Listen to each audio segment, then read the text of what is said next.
এজাক চৰাইৰে ভৰি আছে গছজোপা। জলাশয়ৰ পাৰত জাক পাতি বহিছে প্ৰকৃতিৰ জামাদাৰ।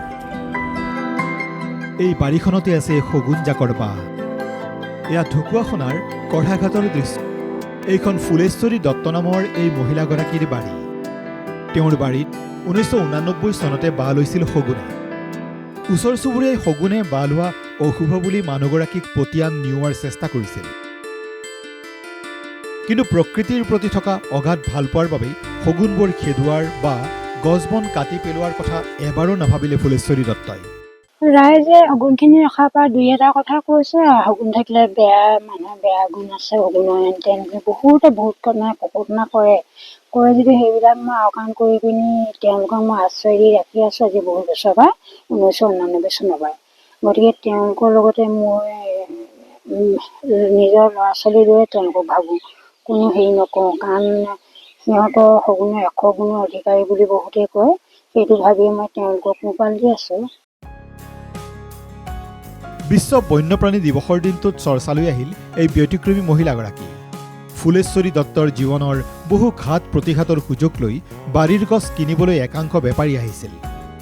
কিন্তু শগুন জাকৰ সুৰক্ষাৰ বাবেই গছ কটোৱাৰ কথা এবাৰো নাভাবিলে তেওঁ। বহুতে গছ কিনিবলৈ আহে, মই কিন্তু কাকো গছখিনি কিনিবলৈ বেচিবলৈ কাকো বেচা কিনা নকৰিলোঁ।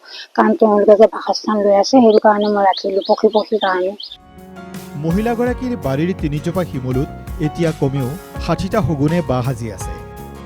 ঢকুৱাখনাৰ কঢ়াঘাট শগুনৰ আশ্ৰয়থলীলৈ ৰূপান্তৰ হৈছে। দুষ্প্ৰাপ্য বগাপিঠীয়া, লাহিঠুটীয়াসহ 4টা প্ৰজাতিৰ শগুন আছে কঢ়াঘাটৰ এই বাৰীখনত।